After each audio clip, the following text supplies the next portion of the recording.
When I was a kid, my brother and I, we were both painfully shy and quiet and awkward. Believe it or not, because here I am literally yapping my brains out as a podcast host, a solo podcast host on that. I was so painfully shy and quiet that my teachers would constantly call home concerned for me. Like, is Carla okay? Shocker, I was not okay. I had the big D, not a big D, the big D, depression, and the big A, anxiety. And you know what? So did my brother, come to think of it. I don't know what was in the water in Waverly, Nova Scotia, where I grew up. I'm thinking like we might need to file a class action lawsuit or something because why were we all so anxious and depressed? If you grew up in Waverly and you have crippling mental illness, please reach out. I'll get in touch with my lawyer. But my brother's about 3 years older than me. So we'd go to the local convenience store in our community. Our parents would give us $5 each. Yes, I know that's how old I am. I'm 100 fucking years old. $5 could actually get you something when I was growing up. You guys are like, cool story, Grandpa. I promise that this has a point. Our parents would send us into the store with their $5, which is $1 million now. And they'd say, you have to go to the cashier and pay for it yourself. Like, we're not coming in with you. You can do it. This was like the first boss of having anxiety. The final boss is actually sharing all of your mental illness to the world on a podcast. I'm joking. That's the second final boss. The actual final boss is making a phone call to your doctor's office without your mommy. My brother and I, we would be like, damn, I really want some candy. Like, I'm dying for a sour key, but I desperately do not want to face the unbearable anxiety of having an interaction with another human. Meanwhile, like, it was literally the friendly neighborhood convenience store owner, Sammy. He was the nicest guy in the world. We were like, can't do it. Exchanging cash for goods? No. That's terrifying. And I would be petrified, but I'd look at my brother and I'd be like, you know what? I got this. While this is a true story, admittedly not the most interesting one in the world, it's also a metaphor for how I handled my anxiety as I got older. And it was kind of how I began this ripple effect of like teaching myself to tolerate discomfort. When you do that, you show yourself that great things actually come from this discomfort. In this case, as a kid, it was sour candy. But later in life, many of my successes and wins came from kind of practicing this way of life. And I say like many of my successes and wins as though I have a lot of them. Are they in the room with me right now, the successes and wins? But really, this podcast wouldn't exist if I hadn't done it scared. So welcome to Don't Think, the podcast for people whose brains torture them. Today we're talking about being scared as fuck, but doing it anyway. I'm your host, Carla Bazanson, and I'm just like you, I think. I have a very anxious brain. And this episode, and pretty much every episode, is for my anxious brain people. So if you live a life in a brain that prevents you from doing things that you wish you could do, that you want to do, that you know deep down you can do, anything from literally just walking outside your house to taking a solo trip that you've always wanted to. This episode is for you. So I want you right now to think of something that you would love to do that anxiety gets in the way of. By the end, we're going to have you doing it, okay? Are you ready? I'm not afraid to use physical force if I have to, or bribery. I do, in fact, have an extra $5. So you have this thing in mind that you want to do, and I know what you're thinking. I'm scared. It's scary. Yeah, believe me when I say I know what it's like to be scared, okay? I'm scared of literally everything. I'm scared of 99% of the things, 99% of the time. I'm scared right now. I think I've just peed my pants, okay? But in spite of this, I do a lot of shit. How, you may ask? When you have a really anxious mind and an anxious brain that's scared all the time, you have to remind yourself anxiety is scary. In fact, it's terrifying, but it's not actually dangerous most of the time. Right? It might feel like there's a bear chasing you, but really, you just have to call and make a reservation for dinner. It's not actually dangerous. So allowing anxiety to prevent us from doing things that we really, really want to do, it actually makes your anxiety worse. It's like a kid throwing a temper tantrum and you give the kid a prize for doing it. It's a lot harder to ignore the screaming kid. Think of your anxiety as a screaming kid inside of you. If you ignore it, you teach it that it doesn't get what it wants for screaming and kicking. And I like how I keep referring to the kid as it. I'm going to be such a great mom someday.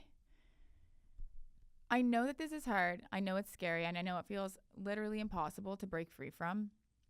A lot of the time, living with anxiety, it feels like you're walking around in a world where there are doors wide open for other people, but they're locked shut for you. A lot can change in your life when you realize that, yeah, okay, the door may be locked or appear to be locked, but the key is literally sitting in your pocket. Talk about anxiety. There's nothing that gives me more anxiety than a loose key in my pocket. What if it falls out? Actually, I did this the other day. I went for a walk.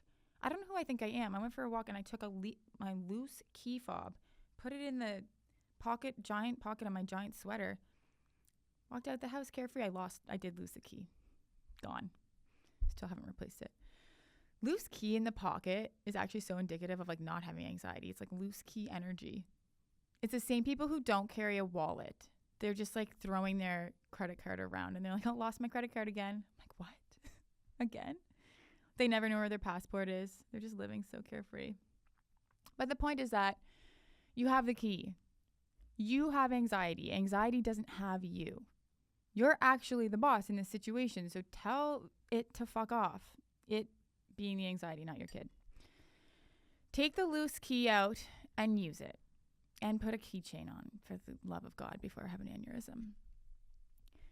I've been asked so many times on social media and even in person by people who have a lot of balls, if my anxiety and depression is an act. Is it just a character that I put on for views? I literally get asked this like every single day. First of all, I fucking wish. Man, that'd be nice.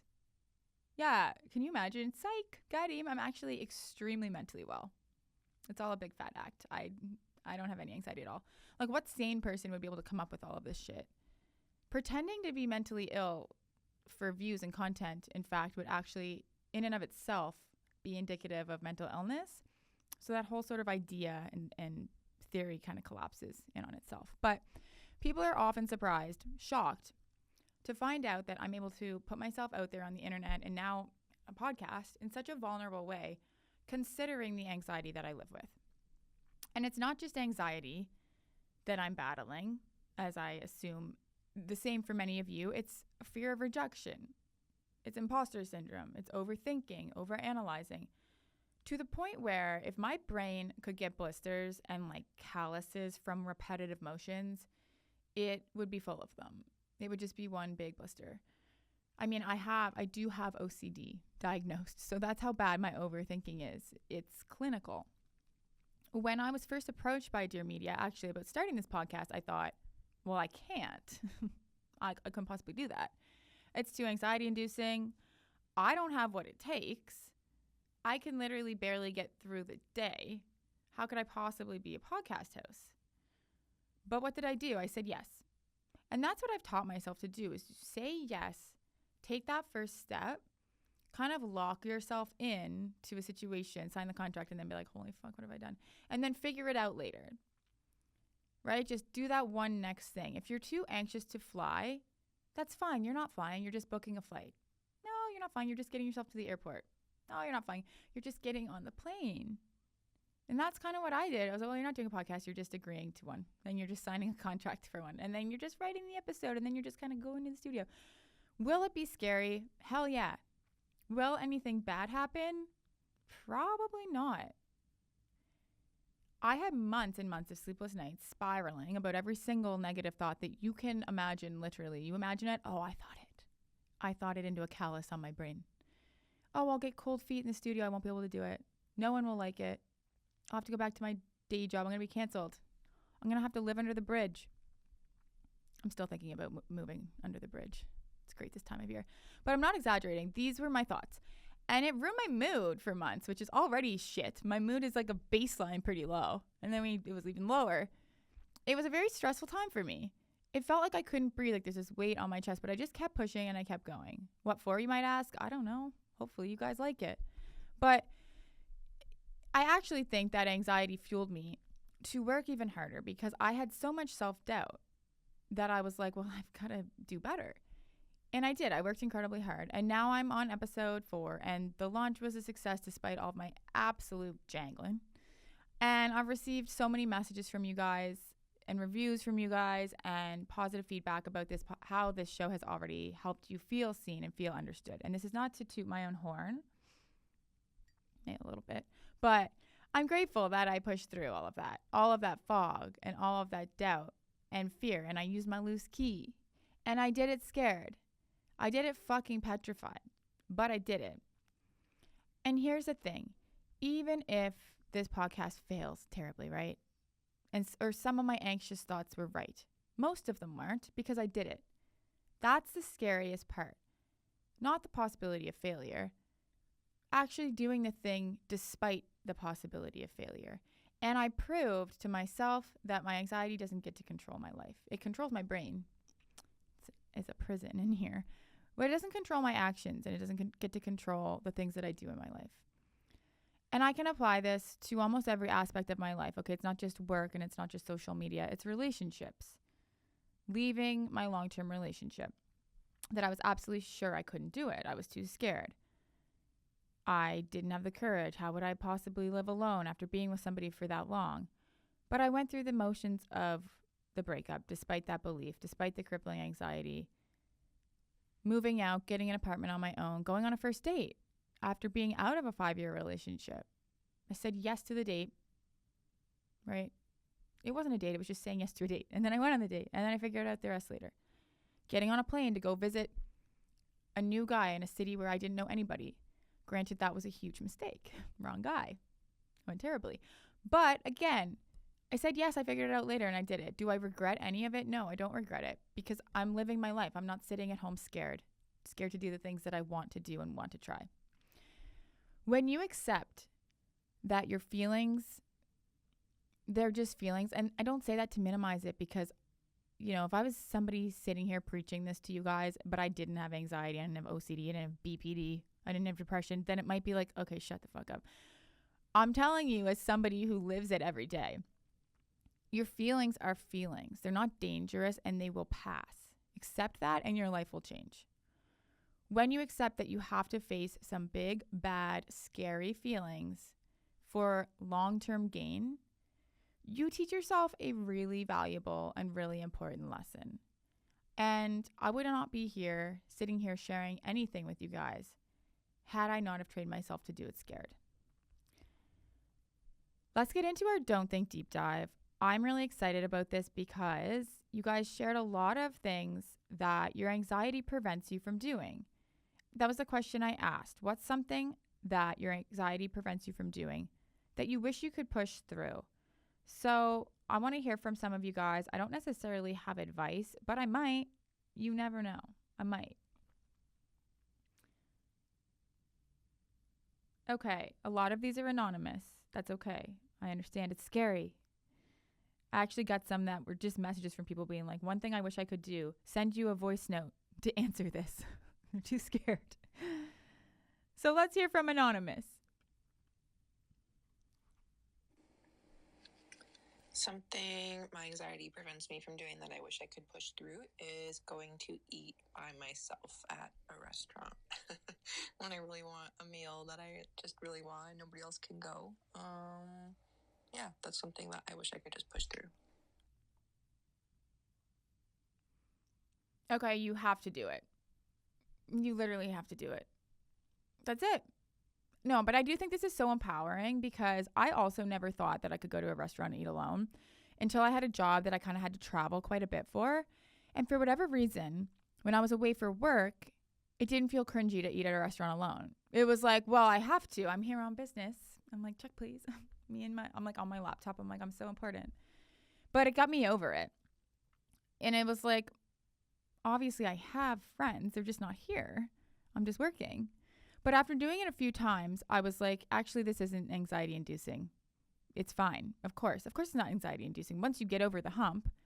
So please, I'm really begging you, Anonymous, go to a restaurant. Maybe just go to one that's not busy, or go at like an obscure hour.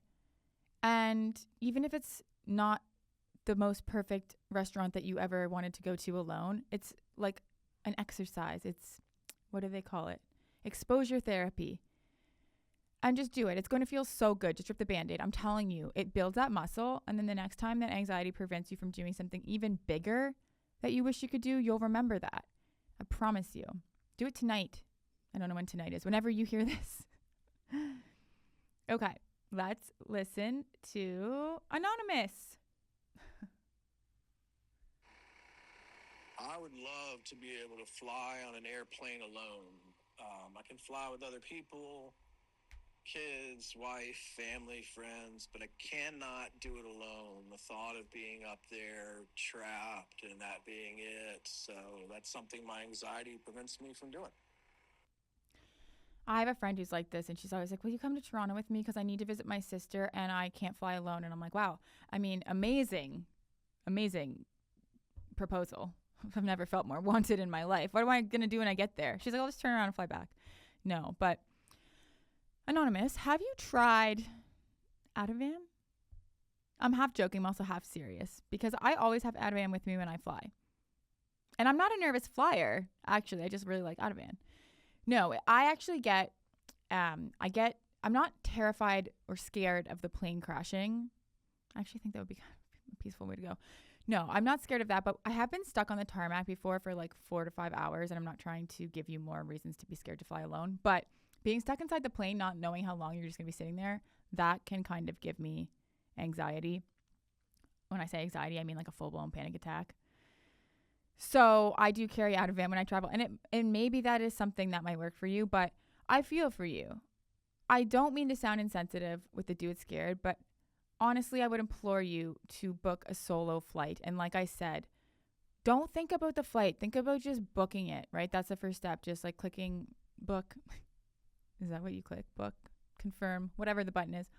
And then after that, it's just like, okay, I just have to get to the airport that day. When you get to the airport, it's like, okay, I just have to distract myself by listening to Don't Think, episode 5. And then it's the next step is just getting on the plane, right? And hopefully not sitting on the tarmac for 4 to 5 hours. Popping a couple out of van.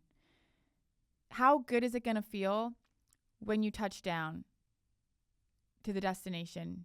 You're wherever you've been wanting to go. You've done it. You've proved to yourself that you can do it. And it's at that point, it's over, right? At that point, once you've done it that one time, I don't think you're going to be scared to do it anymore. So I really hope you hear this, and I really, really hope that you do book that flight, book that trip. Okay. Let's hear from Juliet. Juliet. Not anonymous. Proud of you, girl. Hi. Oh, I hate that already. Hello from the Netherlands. So my anxiety, it's sort of, I'm an anxious person. I overthink everything. But I have these bouts, these episodes where it gets really bad, and I know why it happens. It's usually when I stack on too much, too many scary things, or too many big life things like relationship ending, sickness in the family, my own physical well-being. But the moment I have one of those episodes, it's like everything crumbles and it's like there's nothing else. I can't even remember the times that I feel good.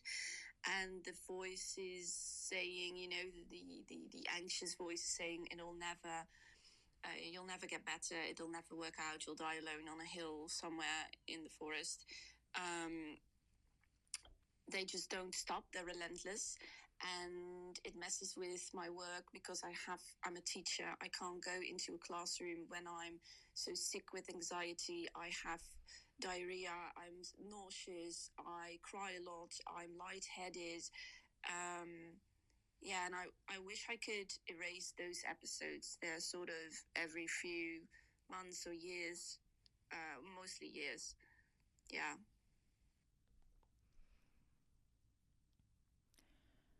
Thanks for that, Juliet. I'm right there with you. I've had these exact episodes off and on, almost like, once or twice a month for the past 4 or 5 months. Like I mentioned leading up to this podcast, it was a very stressful time for me. And I would suddenly just not be able to cope with the unknowns of my career or my life in general. And will I be successful? Will I fail? What will my life look like in a year from now? Just so many question marks. Will I die alone? Will I be homeless? Once you start to go down that spiral, your brain, it starts to feel sick, and then it just makes itself sicker and sicker, because the more you worry, the more worried you get, and the more worried you get, the more you continue to worry, and it just builds and builds, and it's so hard to pull yourself out of. And I completely get that. I think with something like that, like, you know, that's a lot different than being scared to do something and forcing yourself to do it. That's more something that I think we have to give ourselves grace with. And when it's happening, the most helpful thing I can think of when that happens to me is to remind myself, like, you've been here before, and almost every time the things that you're spiraling about and worrying about are not nearly as catastrophic as they feel in the moment. Like, maybe even writing a note to yourself, like, when it happens, or like a voice note or a video being like, you know, I've just come out of a spiral and everything's actually fine. And just remember when you're in it that you'll be okay. It's not as bad as it seems. That's the only thing that helps me, because it does feel so real when you're in those moments. So I feel you. My heart goes out to you.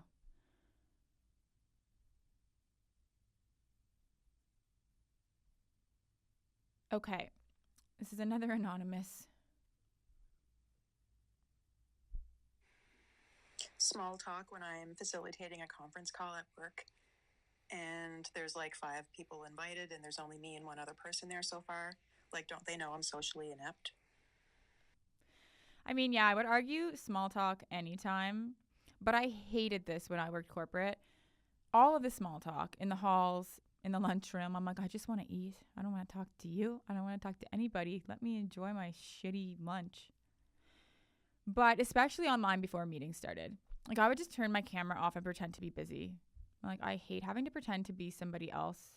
And for whatever reason, with anything work related, I always felt like I couldn't be myself. So, you know what? I'm not even going to tell you to do it scared for that one. I'm going to tell you just, like, turn your camera off and, you know, hop on when the meeting starts. I don't need to hear about your kid's birthday swim party this weekend. God, it's so good that I don't work in corporate anymore, as you can see. Okay. Let's hear from Bobby D.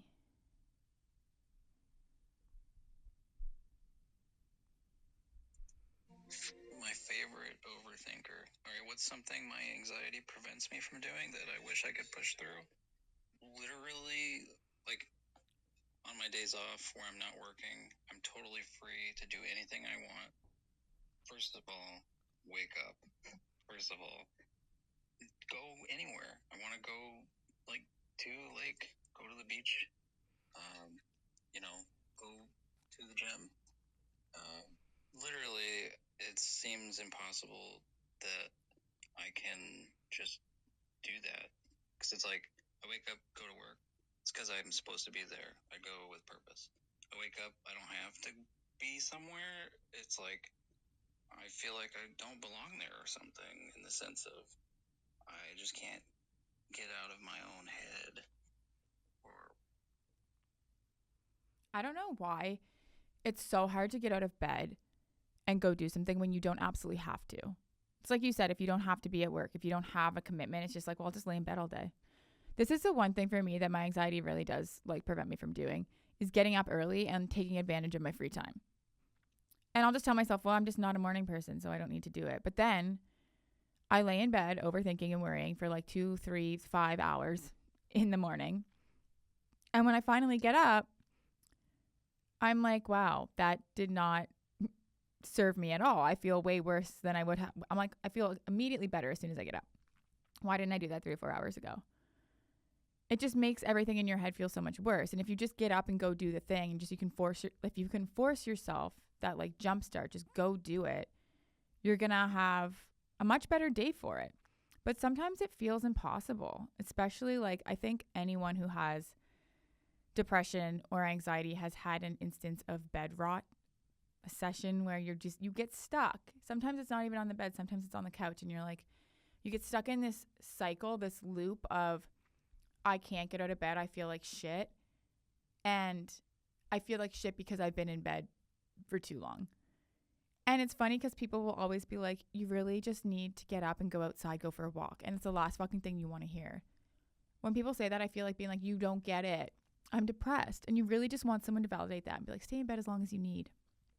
But then eventually you do get up and you go outside. And the minute you do, you're like, oh, yeah. No, yeah, they were right. Shit, they were right. And you never learn. You never learn. Thank you for all of those submissions. I wish I had time to play every single one, because I just feel like it's so difficult when you are stuck in your own head believing the story that you tell yourself about what you can't do and why you can't do it. But the reality is you can do it. Start small. Order a confusing drink at Starbucks, even though you feel like you're being too much. By the way, you're not. They love a confusing drink. They probably get excited in the morning. I hope I get a confusing drink order today. Film a video in public despite the fact that it feels like you're going to explode. Pick up the phone and have that tough convo over a phone call instead of the passive email. This one is final boss for me. I can't do that, and I never will. I don't care if the key's in my pocket. I'm never doing that. But I guess what I'm saying is go buy the candy. Even if your hands are shaking. Actually, especially if your hands are shaking. That is all the time that we have for today. Thank you guys so much for joining. And if you would like, only if you'd like, also I'm begging, please follow me on Instagram at Carla Bazanson, so that for the next episode or the episode after that, you can submit your Don't Think Deep Dive. And I want to hear from you. So please follow me. And please, if you haven't already, follow, rate, review the show. And that's it. Do it scared. Go do it. Go book the flight. Go buy the candy. Don't text your ex. Okay. See you guys next Thursday. Love you.